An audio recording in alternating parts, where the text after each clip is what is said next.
আসসালামু আলাইকুম। বর্তমান সময়ে ইসলামী ব্যাংকের সেলফিন থেকে টাকা ট্রান্সফারে অনেকেই কিন্তু সমস্যার সম্মুখীন হচ্ছেন, ট্রান্সফার করতে পারছেন না। সেটা এনপিএসবি, বিএফটিএন বা আরটিজিএস এর মতো সার্ভিস বা বিকাশে আপনি ফান্ড ট্রান্সফার করবেন বা মোবাইল রিচার্জ করবেন। আসলে ইসলামী ব্যাংক কর্তৃপক্ষ আপনার এই সেলফিনে এখন লিমিট কত দিয়ে রেখেছে, চলুন বিস্তারিত বিষয়গুলো শেয়ার করব। তার আগে অবশ্যই ভিডিওটা লাইক শেয়ার করে আরও মানুষকে জানিয়ে দিবেন। তো কাইন্ডলি স্ক্রিনটা ফলো করবেন। সেলফিনে যাওয়ার পর উপরের দিকে এই যে সেলফিন অপশান, এখানে প্রেস করবেন। প্রেস করার পরবর্তীতে লিমিট অ্যান্ড চার্জেস এই অপশানটা রয়েছে।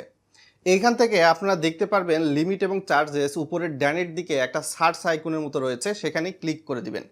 ক্লিক করে দিয়ে সাধারণত আমরা এনপিএসবি ইনস্ট্যান্ট ফান্ড ট্রান্সফার যারা করতে চাই তারা এইখান থেকে কাইন্ডলি জাস্ট লিখে সার্চ মারব এনপিএসবি।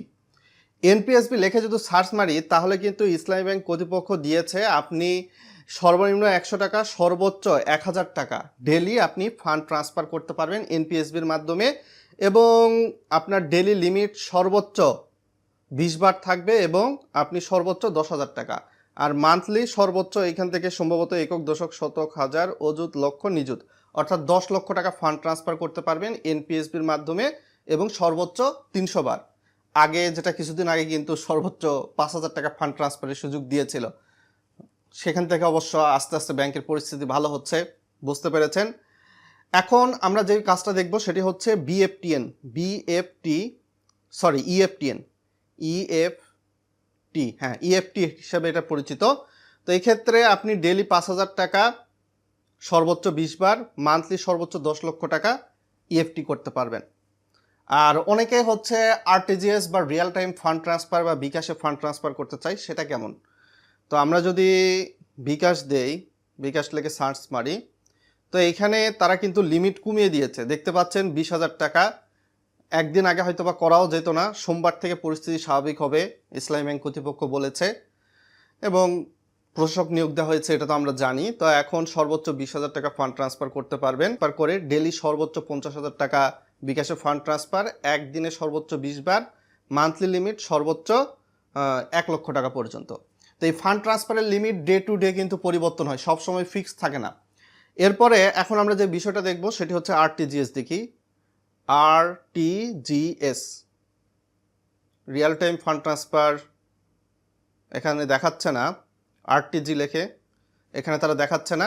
এখন যদি নগদে ফান্ড ট্রান্সফার করতে চাই, নগদ ওই যে বিকাশের মতনই, আপনার সর্বনিম্ন 50 টাকা, সর্বোচ্চ 20,000 টাকা, ডেলি সর্বোচ্চ 50,000 টাকা, মান্থলি সর্বোচ্চ 1 লক্ষ টাকা।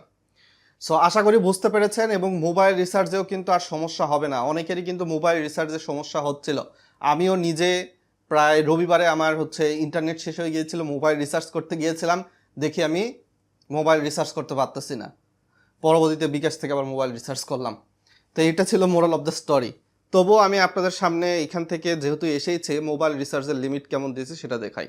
এই যে মোবাইল রিচার্জ ডেলি সর্বোচ্চ 10,000 50 বার করতে পারবেন, ম্যাক্সিমাম অ্যামাউন্ট প্রতিবার সর্বোচ্চ 5,000, মান্থলি অ্যামাউন্ট সর্বোচ্চ 50,000 টাকা, 300 বার করতে পারবেন। এই বিষয়টা আপনারা আশা করি বুঝতে পেরেছেন। সো আতঙ্কিত হবেন না। আতঙ্কিত হলেই, গ্রাহকদের বিশ্বাস চলে গেলে, ব্যাংকে দুর্বল প্রশাসক থাকলে তখনই কিন্তু প্রবলেম। এখন ব্যাংকটা আস্তে আস্তে স্ট্রং হবে, 5,000 কোটি টাকার তারল্য সহায়তা কিন্তু পেয়েছে ইতিমধ্যে ইসলামী ব্যাংক। তো আশা করি সাধারণ নিয়মে যাদের খুবই প্রয়োজন অর্থ উত্তোলন তারা করবেন, ব্যাংক আস্তে আস্তে ঠিক হয়ে যাবে, চিন্তিত হওয়ার কিছু নেই।